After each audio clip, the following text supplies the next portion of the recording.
Bonjour les amis et bienvenue dans cette guidance pour la pleine lune du 19 novembre. Car en effet, le 19 novembre, nous aurons une pleine lune à 9h59 heure de Paris et du matin, qui se situera dans le signe du Taureau. Alors, et aussi à noter, cette pleine lune sera aussi en éclipse.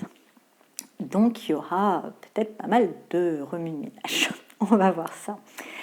Pour les énergies principales, j'ai été appelée à utiliser l'oracle Murmure de guérison, car justement ces énergies de taureau qui sont plutôt bienveillantes, maternes d'amour et tout ça.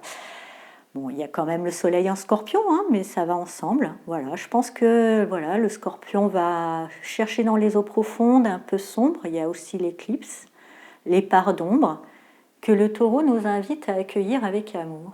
Voilà, donc, et à guérir.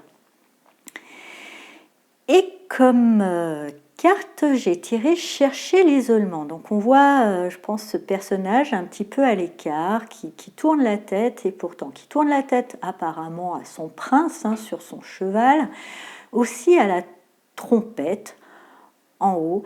Je pense qu'il y a une notion, pour moi, ce que je ressens, c'est que peut-être cette pleine lune va réveiller peut-être pas mal de voix, entre guillemets, VOX, hein, des voix un peu partout, où on va attacher un petit peu de l'importance peut-être trop à l'extérieur, alors qu'on nous invite vraiment à revenir à soi, à rester en soi. Chacun a sa propre vérité, à ce que j'entends.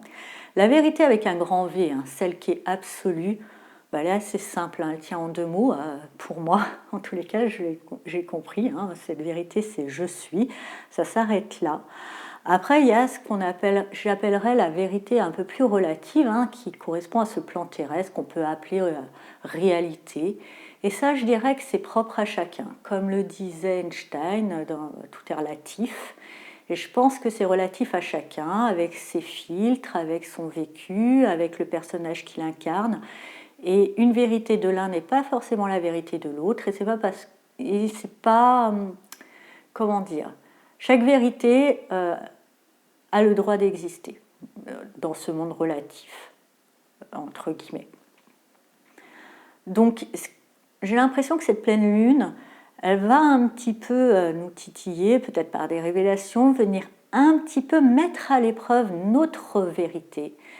Et ce sera bon, peut-être, de se mettre un petit peu dans sa coquille et de se reconnecter à la sienne et de lui donner le droit d'exister, de l'accueillir avec amour, quelle qu'elle soit, et peut-être même comprendre après que quelque part, quand on s'aime vraiment, qu'on accepte notre vérité, qu'on s'accueille pleinement tel que l'on est, on a beaucoup moins de mal finalement, même avec les autres qui n'ont pas forcément le même opinion que nous, parce que cette tolérance et cette bienveillance et cet accueil que l'on s'accorde, eh ben on l'accorde aussi en même temps au reste du monde.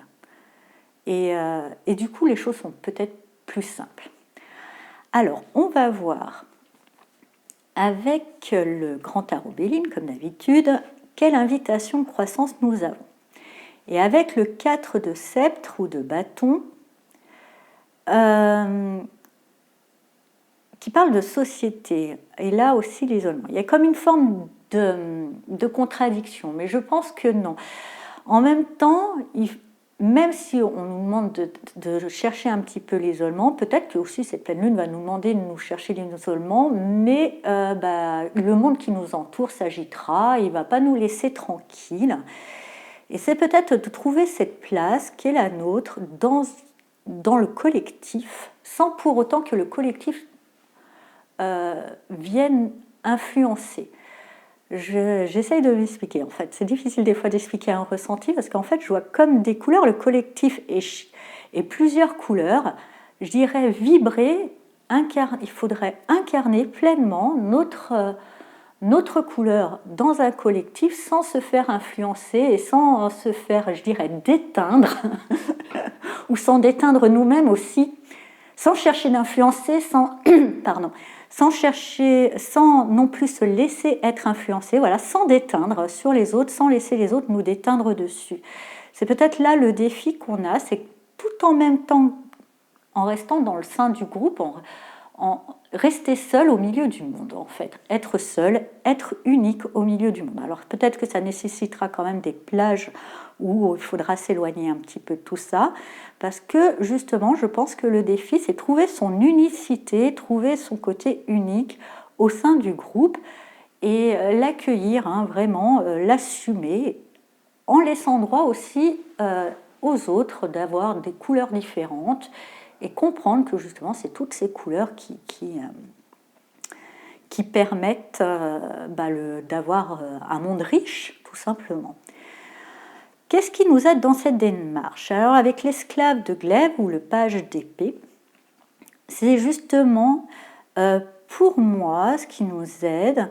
Déjà, on voit le petit signe de la lune, moi, qui appelle beaucoup mon regard. Donc, il y a déjà cette lune, hein, c'est peut-être cette lune qui demande, je pense que c'est surtout l'éclipse. Souvent, l'éclipse, c'est de dévoiler ce qui est caché, c'est un besoin de vérité. Et ce page qui est jeune est en quête de savoir. Il a besoin d'expérimenter, d'acquérir. Donc, je dirais, ce qui nous aide peut-être justement dans cette démarche, c'est une forme de curiosité, une envie d'apprendre, tout simplement. Une envie d'apprendre déjà, je pense, important sur nous-mêmes, sur notre nature, sur notre vérité. Cette quête de soi-même va nous motiver à incarner et revendiquer aussi cette couleur. Ce qui nous aide aussi dans ce page d'épée, c'est le côté un peu jeune. Le page d'épée, des fois, il est un petit peu campé sur ses certitudes, vous savez, comme les jeunes, les ados qui pensent être sûrs, savoir et tout ça.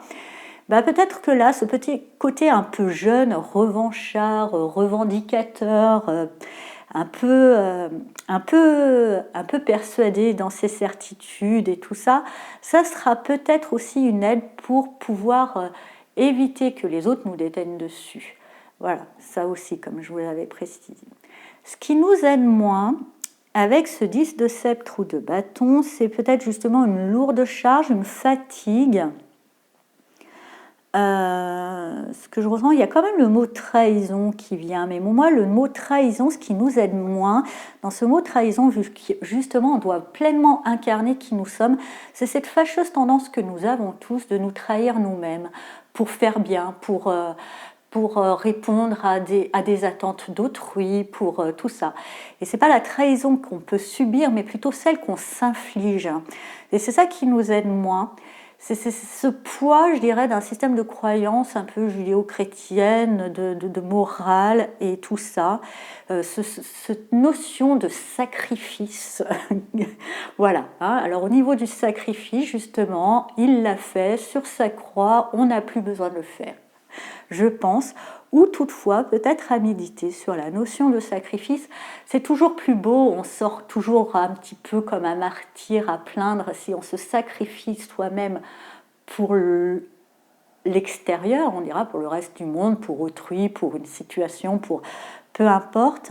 Mais peut-être que le vrai sacrifice, c'est celui qui est peut-être pas politiquement correct et de savoir plutôt sacrifier le reste du monde pour sa propre croissance. C'est vrai qu'aux yeux du monde, on pourrait être pointé des doigts comme égoïste, comme égocentrique, comme plein de choses, peut-être que la personne aussi qu'on peut abandonner, mais c'est justement pour se revenir à soi, parce que justement dans cette recherche d'isolement d'énergie principale qu'on a eue au tirage au départ, moi il y a vraiment une invitation à revenir à soi, à vraiment être dans l'accueil de soi. Donc ce qui ne nous aide pas, c'est une fâcheuse tendance de se sacrifier soi-même, cette tendance de se trahir soi-même et qui serait bon peut-être de transcender en disant que c'est pas contre les autres, mais c'est pour soi. Et tout ça pour en arriver à au 1 de glaive, à l'as d'épée, qui pour moi, l'as d'épée, là, s'exprime vraiment dans une notion de lucidité. Les choses s'éclairent, on est lucide, il y a une intelligence fine qui arrive, il y a une forme d'illumination, justement sur qui nous sommes, hein, comme sur la place qu'on a dans cette société et qu'on assume. Ça nécessitera peut-être, parce que c'est quand même les épées, de trancher avec certaines relations, certaines habitudes, certains liens, dans cette lucidité, comprendre qu'il y a certaines choses qui nous nourrissent plus, peut-être déjà bien, entre guillemets, trancher avec ce 10 de bâton qui nous invite toujours un petit peu à nous sacrifier, à nous trahir nous-mêmes. Ça serait déjà pas mal. Voilà, c'est un sacré programme pour cette pleine lune. Mais bon, elle est en éclipse, elle est quand même... c'est un bon défi. Alors, pour la carte message, j'utilise l'oracle message de lumière. Et nous avons, eh bien justement, quand je vous disais la vraie vérité avec un grand V qui tient en 2 mots, c'est je suis, puis après on peut mettre tout et rien en même temps, hein, à côté, je dirais, c'est ça. Et là, c'est je suis amour, justement, hein, d'être dans cet accueil, s'incarner déjà, s'aimer. On voit ce personnage qui s'aime, qui a un petit ange, qui a un côté enfant, comme cette esclave de glaive, ce valet d'épée, hein, aussi, un peu jeune, mais justement un peu avec cette naïveté, s'aimer soi-même, et justement, assez bizarrement, quand on s'aime soi-même, finalement, le reste du monde devient pleinement, hein, devient... Voilà, si on arrive à se dire qu'on est aimable, tout le monde le devient également. Alors, je vais lire le message. Je suis amour, je m'aime et je m'accepte, et en tant que corps physique. Je m'aime et je m'accepte en tant qu'âme. Je m'aime et je m'accepte en tant qu'esprit. Je m'aime et je m'accepte en tant que totalité. Ainsi, je découvre le véritable amour, celui que je peux porter aux autres et celui que Dieu me porte, l'amour inconditionnel. Voilà, tout un programme. Alors, une petite astuce, parce que voilà, surtout pour les femmes, c'est toujours un petit peu, alors après les hommes aussi, hein, je ne vais pas faire de discrimination, mais c'est vrai que c'est toujours un petit peu plus compliqué d'aimer et d'accepter son corps. Déjà, remerciez-le. Moi, je trouve que voilà, de le remercier en tant que véhicule, hein, il nous permet quand même de faire pas mal de choses. Et par exemple, ce que j'invite souvent des gens en consultation, ça peut être une astuce, si ça peut vous aider déjà dans cette invitation à vous aimer, au niveau du corps déjà, c'est que chaque fois que vous prenez votre douche, c'est chaque partie que vous lavez, hein, les mains, les bras, et tout. On ne va pas passer dans les détails numériques pour les cerveaux, je les entends déjà. Mais peu importe, même cela. Dites-leur merci, dites-leur pourquoi merci. Par exemple, vous lavez vos pieds, et puis c'est vrai que peu de gens aiment ses pieds, c'est pas super beau un pied. Vous pouvez dire merci de vous porter, de vous permettre de marcher. Voilà. C'est déjà une forme d'amour de dire merci, ça évite d'arriver dans le truc si on le trouve beau, pas beau, machin, gna gna. De lui dire merci, c'est déjà pas mal. Voilà pour l'astuce, pour le corps. Mais après, pour le reste aussi, hein, voilà, juste je mets... Vous pouvez aussi répéter ces phrases, hein, déjà, plusieurs fois. Il y avait, je reprends aussi, parce que je trouve que c'est très important, là, cette notion de s'aimer soi-même. Et justement, comme je vous disais, on découvre qu'après, on est beaucoup plus tolérant. Et ça, je l'ai vécu il y a quelques années, un peu de ça en arrière, il y a bien un petit moment déjà, mais ça avait bien marché. On m'avait offert un livre avec... du fils Ruiz Junior, voilà, le fils de celui qui avait écrit les accords Toltec. Et il y avait une phrase qui disait de se répéter, qui disait « je m'aime et je suis parfait ». Donc je le répétais parce que j'étais très en colère envers quelques personnes, j'avoue, à ce moment-là. Et puis je répétais cette phrase à un moment, vraiment je me suis aimée déjà, à force, au début j'y croyais pas trop, mais à force de le répéter, je m'aime et je suis parfaite, je m'aime et je suis parfaite, ça a fini par rentrer. Et ce qui a été magique, c'est que ces personnes contre qui j'étais en colère, à un moment j'ai réalisé, parce que je me disais je m'aime et je suis parfaite, je dis si je suis aimable et parfaite dans mon imperfection humaine, hein, comme tout le monde, les personnes contre qui j'étais en colère, eux aussi sont aimables et parfaits. Et ça a apaisé pas mal de tensions. Voilà, Si vous voulez ne pas répéter toutes les phrases, déjà répétez plusieurs fois « je m'aime et je suis parfait ». Vous allez voir, ça a des vertus magiques. Voilà, j'espère que cette guidance vous a parlé. Je vous souhaite une très belle pleine lune et je vous dis à bientôt. Au revoir.